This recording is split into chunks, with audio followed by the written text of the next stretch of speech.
I've heard that life is what you make it. I say make room to grow. I'm your host, LaWanda Dockery, and this is the Make Room to Grow podcast.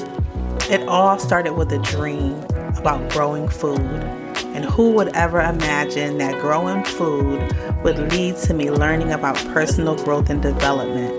Well, it did, and I want to bring you along for this beautiful ride.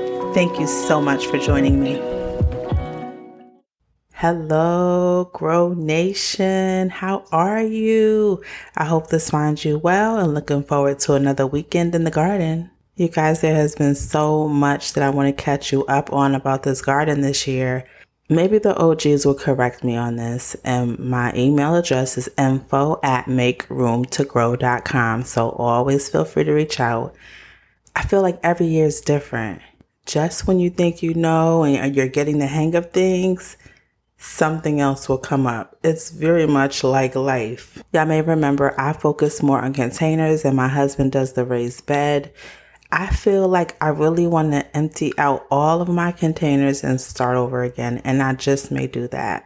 Which leads me to today's topic, threats in the garden. Now, we're not like some parts of the country where maybe Florida you have alligators to worry about, or deep south you have snakes to worry about.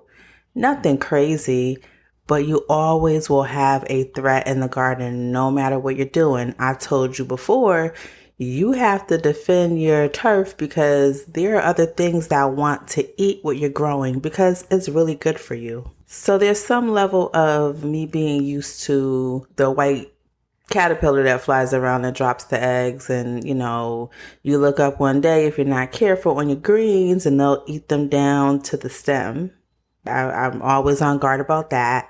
I know that we have these groundhogs that just won't go away. They've burrowed under our shed, and I know that when you turn your head, they'll chomp off the stuff in the raised bed. So I know that, and I've gotten used to the level of warfare in my own garden. But this year, there's this infestation of beetles that I've not seen before.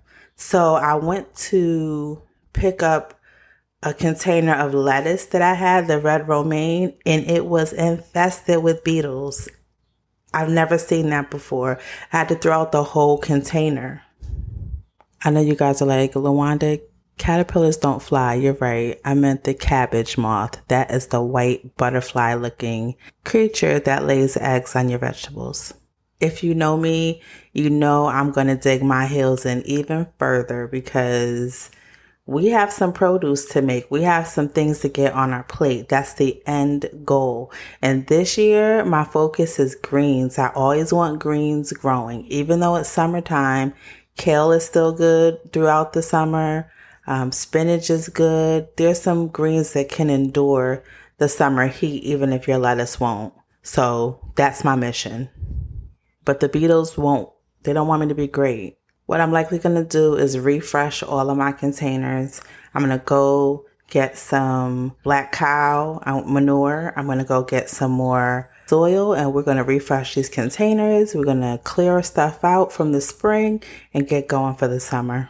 Now, we're not a tomato family, but my sister-in-law, my sister-in-love wanted some green tomatoes. And so, of course, I'm going to grow these tomatoes. And this plant is I have actually 4 of them, but one I put in a 5-gallon bucket, and it's so sturdy and strong. And I'm looking forward to getting some tomatoes for my sister. It started to have holes in the leaves, and so I had to use for the first time diatomaceous earth, which is supposedly an organic, naturally occurring pesticide. It's a powder that you sprinkle, and the insects go across it, and it dries out the insects. Y'all know I'm not a fan of using anything in the garden. This year, I had to use something. Hopefully, that's the only time that I have to use it. I applied it once, and we'll see what happens. I'm told that every time it rains, you have to keep reapplying. I won't do that. I just wanted to see what happens when I used it this one time. I need to get my tomatoes from my sis. So you see what I'm saying? There are threats that happen in the garden. Not to mention, this story is so layered. So I told y'all about the groundhogs that are under our shed, right? We thought they were gone. Last year, we had neighbors that caught 2 of the babies, and I know there was 1 adult. We'll just say, we don't know if it's a mom or a dad. So in my mind, I haven't seen them initially in the summer. And then one day, all willy-nilly, I see them outside in front of our shed, and they eat the grass and they eat greens, like they eat really, really healthy. And so I let my husband know, and now we've been on the lookout. Well, lo and behold, they have 3 little babies. So these things are not going anywhere. Like, this is their home.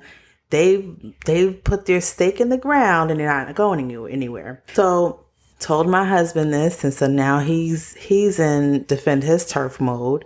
He gets a trap from one of his co-workers, puts out the trap, because we are going to catch these things. I break off a couple of broccoli leaves and I put it in the trap. He gets some peanut butter. We are going to trap this thing, and hopefully he got a big enough trap this time to trap the mom or the dad, whoever the adult is in the family. The kids don't know any better. They're running around. They've chomped off the corner of his raised bed where he did let me put 2 cabbage plants. They chomped that off. They chomped off his cucumber leaves, and so we're all livid about it. So he puts the trap out. Nothing happens. But one morning he says, "Babe, I think I caught something. I think I caught a skunk." What? Why do you think you caught a skunk, babe? I don't know. I think I caught a skunk. So here I go, looking out my bathroom window. I'm one of those people that might be scared to look at a horror movie, but I'm going to put my hands up to my eyes.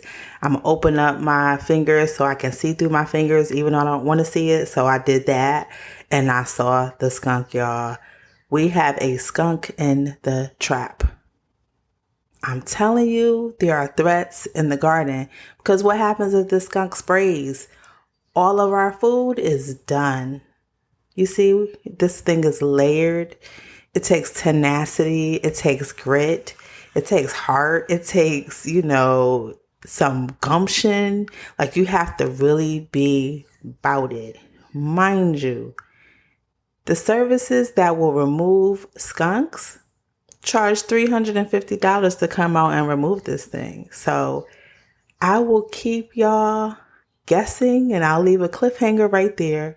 And I'll let you know next time what we did about our threats in the garden. But guys, until next time, I want you to be intentional about those areas in your life where you are going to make room to grow.